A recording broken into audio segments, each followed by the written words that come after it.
पे आपका स्वागत करते हैं। और आज बहुजन समाज पार्टी DS4 और वामसेव के संस्थापक मान्यवर साहब काशीराम जी का आज परिनिर्वाण दिवस है। उस परिनिर्वाण दिवस पे आज डिस्ट्रिक्ट झज्जर हरियाणा के अंदर बहुजन समाज पार्टी का एक जिला स्तरीय कार्यक्रम हो रहा है, जो कि एक संगठन समीक्षा होती है हमारी परिनिर्वाण दिवस पे।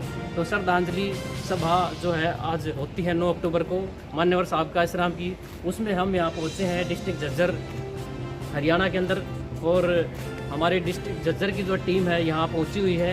मैं आपको दिखाना चाहूँगा डिस्ट्रिक्ट झज्जर का ऑफिस यहाँ पे पुराने बस स्टैंड के पास में ही है। पुराने बस स्टैंड झज्जर के पास में आपको ये डिस्ट्रिक्ट झज्जर का ऑफिस मिलेगा। और कुछ साथी भी हमारे बीच में हैं जो अभी अभी पहुंचे हैं, तो मैं उनसे भी कुछ जानना चाहूँगा। मेरा नाम बताएं प्लीज़ अपना। सुरेंद्र मलिक, मैं राणा, पूर्व जिला सचिव झज्जर। आज परिनिर्वाण दिवस मान्यवर साहब काशीराम का डिस्ट्रिक्ट झज्जर में मनाया जा रहा है, तो उसके उपलक्ष्य में आप क्या कहना चाहेंगे बहुजन समाज पार्टी? मैं तो यही कहना चाहूँगा, साहब काशीराम की जो मिशन मूवमेंट है, इसको जितना हो सके उसको आगे बढ़ाए।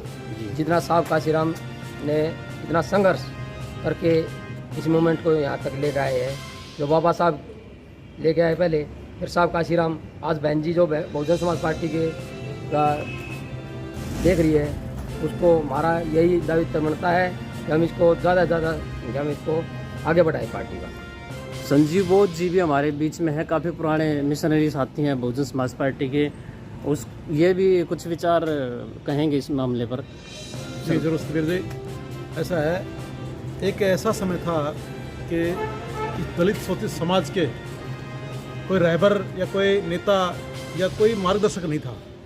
साहब काशीराम ने उस समय इस मूवमेंट को आगे बढ़ाया और सोती कौम को जगाया कि बाबा साहब, इसका साहब काशीराम जी का एक वाक्य है कि साहब काशीराम तेरी नेक कमाई, तूने सोती कौम जगाई।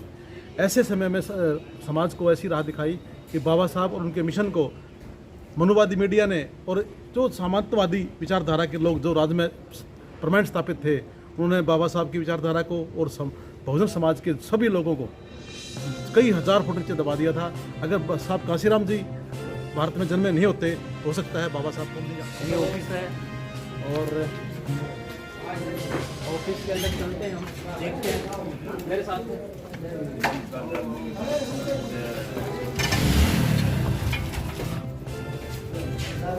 डिस्ट्रिक्ट झज्जर का ये ऑफिस है, पुराना बस स्टैंड के पास आपको मिलेगा। फर्स्ट फ्लोर पे आप आएंगे तो यहाँ पे डिस्ट्रिक्ट झज्जर का ऑफिस आपको मिलेगा।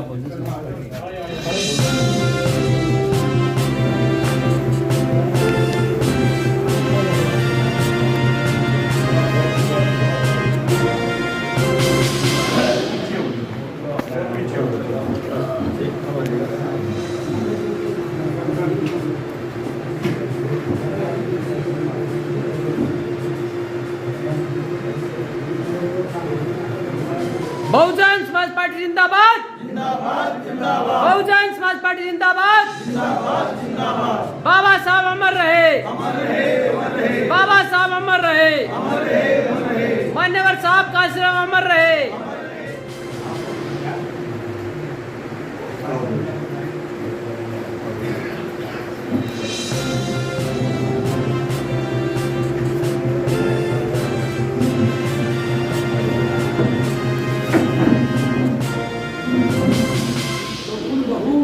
जनों को इकट्ठा होकर के तभी हम उस समाज का मुकाबला कर सकते हैं। सदियों से हम पिसते आए हैं, सदियों से हम घिसते आए हैं, उनकी सेवा करते आए हैं। हम अगर इकट्ठे हो जाएं तो ऐसा मौका। आज हम साहब काशीराम की परिनिर्वाण दिवस पे एकत्रित हुए। MP, MLA, चीफ मिनिस्टर और प्राइम मिनिस्टर ये आपके लिए हैं। तो काशीराम साहब का ये फार्मूला हमेशा याद रखना।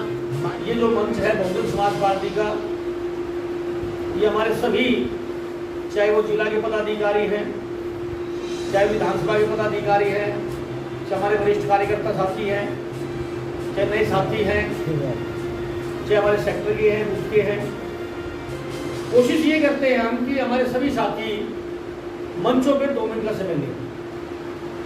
यही साहब चाहते थे। जो आज माननीय काशीराम जी का ये जो परिनिर्वाण दिवस है, ये पूरे देश के सभी जिलों स्तर पर मनाया जा रहा है।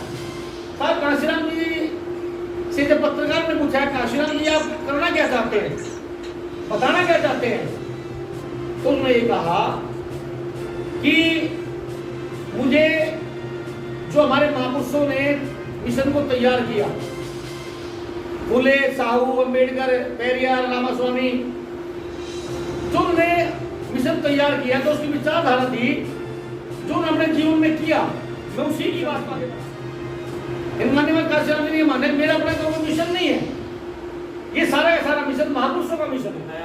आज डिस्ट्रिक्ट जज के अंदर बहुजन समाज पार्टी का मीटिंग जो हुई, बहुजन समाज पार्टी की मान्यवर साहब काशीराम जी के परिनिर्वाण दिवस के अवसर पर ये मीटिंग हो रही है और इसमें इस परिनिर्वाण दिवस के अवसर पर इस कार्यक्रम के मुख्य मेहमान जो यहाँ पहुँचे हैं वो प्रवीण फतेहपुरी जी, बहुजन समाज पार्टी प्रदेश सचिव और माननीय आजाद चोपड़ा जी यहाँ उपस्थित हैं, प्रदेश कार्यकारिणी के सदस्य हैं बहुजन समाज पार्टी के।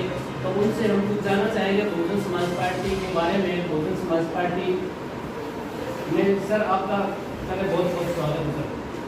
धन्यवाद जी।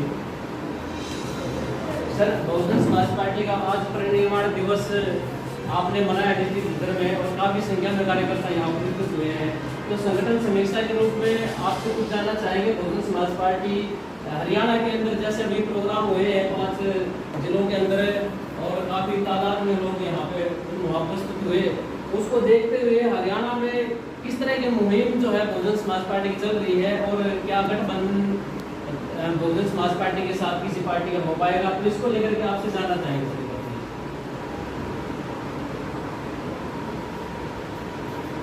आज माननीय साहब काशीराम जी का 17वां परिनिर्वाण दिवस है और बहुजन समाज पार्टी पूरे देश में जिले वाइज माननीय साहब काशीराम जी के 17वें परिनिर्वाण दिवस पर पुष्पांजलि कार्यक्रम आज रखा गया था और सभी जिलों में पुष्पांजलि कार्यक्रम हुआ है। और आपने जो अभी बताया कि 5 जो प्रोग्राम हमारे हुए थे, तो पहला प्रोग्राम हमारा परखला के अंदर था 20 तारीख को और हमारे नेशनल कोऑर्डिनेटर माननीय आकाशानंद जी वहाँ पर उस प्रोग्राम की समीक्षा लेने के लिए पहुँचे थे और 20 सितंबर परखला का जो पहला प्रोग्राम था 2 लोकसभा के पदाधिकारीगण वहाँ पर बुलाए गए थे और उनकी जो समीक्षा लेने के लिए नेशनल कोऑर्डिनेटर माननीय आकाशानंद जी पहुंचे थे और इसके पदाधिकारियों के साथ साथ नेशनल कोऑर्डिनेटर हमारी युवा दिलों की धड़कन माननीय आकाशानंद जी को देखने के लिए, सुनने के लिए हमारे पदाधिकारियों के साथ साथ काफी भीड़ वहां पर मौजूद हुई और ये 5 प्रोग्राम बहुत ही जो प्रोग्राम ना होकर, प्रोग्राम ना रहकर एक रैली में तब्दील हो गए थे। और इससे जो हमारे जो बहुजन समाज पार्टी के जो वर्कर हैं और वर्करों के साथ साथ मैं बात बताना चाहूँगी, विरोधी पार्टी जो हमारी यहाँ पर है उनके पसीने छूटने का काम बहुजन समाज पार्टी ने कर दिया है और जल्द ही 2024 में लोकसभा चुनाव में और विधानसभा जो चुनाव यहाँ पर जो होने हैं वहाँ पर बहुजन समाज पार्टी का हाथी दिल्ली जाने का काम करेगा और चंडीगढ़ भी पहुँचने का काम करेगा। सर हमारे साथ माननीय आजाद चोपड़ा जी भी उपस्थित हैं, प्रदेश कार्यकारिणी सदस्य हैं, उनसे भी जानना चाहेंगे हम बहुजन समाज पार्टी आज हरियाणा में माननीय आकाश आनंद जी के आने से कितनी खुशी महसूस कर रही है और कार्यकर्ताओं में क्या कितना जोश बन पाएगा और आने वाले जो लोकसभा इलेक्शन में उसमें बहुजन समाज पार्टी कितना मतलब जो योगदान करेगी, क्या मजबूती आएगी, इस बारे में जानना चाहेंगे प्लीज सर। सुधीर जी, मैं तो ये बताना चाहूँगा कि हरियाणा में जो कार्यक्रम हुए उसे जो विपक्षी दल हैं उनमें ये जो होड़ लग चुकी है कि बहुजन समाज पार्टी से सबसे पहले कौन मिले और अभी देख रहे हो आप काफ़ी संख्या में जो हमारे पूर्व के एमएलए वगैरह हैं या दूसरी पार्टियों में जीते हैं, हारे हैं, बहुत से वर्कर बहुजन समाज पार्टी लगातार ज्वाइन कर रहे हैं और हमें पूरा विश्वास है कि 2024 के चुनाव से पहले विधानसभा लोकसभा चुनाव से पहले बहुजन समाज पार्टी की हरियाणा में ऐसी आंधी आएगी कि बहुजन समाज पार्टी के बगैर हरियाणा प्रदेश के अंदर देश के अंदर किसी सरकार नहीं बनेगी। ये पूरा विश्वास हो चुका है, क्योंकि जो हमारे युवा चेहरा जो साथी आए हैं आकाश आनंद जी, युवाओं में जोश है और जोश को बनाए रखने के लिए गाँव जा रहे हैं। हमारा वर्कर गाँव में जा रहा है और गाँव में जाकर प्रचार कर रहा है, बता रहा है कि बहुजन समाज पार्टी की सत्ता आने से हमें क्या मिलने वाला है या क्या हमारा क्या भला होने वाला है। क्योंकि गरीब की जो हिस्सी है बहुजन समाज पार्टी है, ये हर वर्ग का आदमी जानता है कि उत्तर प्रदेश में बहन जी के शासनकाल में ये साबित करके दिखाया। इसलिए हमें भी पूरा विश्वास है कि जो 2019 में जो हमें होने वाला जो रिजल्ट मिलने वाला था वो किसी कारण से नहीं मिल पाया, लेकिन 24 में हम उस मुकाम पर पहुंचने वाले हैं कि हरियाणा प्रदेश के अंदर बहुजन समाज पार्टी पॉलिटिकल कुत्ते पर आगे बढ़ेगी और सत्ता बहुजन समाज पार्टी की आएगी, लेकिन बहुजन समाज पार्टी के बगैर किसी सरकार नहीं आएगी। बहुजन समाज पार्टी इतनी ताकतवर पार्टी है कि पूरे देश में लहर चली हुई है। अभी 4 प्रदेशों का जो आंकड़ा जो सर्वे आया है, जो जमीनी जो सर्वे आया है 4 प्रदेशों में, कि बहुजन समाज पार्टी के बगैर इन 4 प्रदेशों के अंदर राजस्थान, मध्य प्रदेश, छत्तीसगढ़ और तेलंगाना में किसी सरकार नहीं बनने वाली है। वहाँ पे बहुजन समाज पार्टी की अहम भूमिका होगी, क्योंकि वहाँ पे हमारी पूरी टीम लगी हुई है। बहन जी का दिन रात वहाँ पे ध्यान बहन जी लगा रही है, वहाँ पे पूरी टीम को भेज रही है और सर्वे करवा रही है कि हम कहाँ पर स्थापित हैं। इसलिए बहुजन समाज पार्टी देश के अंदर एक ताकत के रूप में उभर रही है। बहुजन समाज पार्टी की सुप्रीम बहन कुमारी मायावती जी समाज के साथ में, सब समाज के गरीब लोगों के साथ में, बैकवर्ड समाज के साथ में, शुरू कास्ट के साथ में समझौता करके और अल्पसंख्यक समाज के साथ में समझौता करके देश में सत्ता पर काबिज होने वाली है। 24 में बहन जी देश की प्रधानमंत्री बनेगी।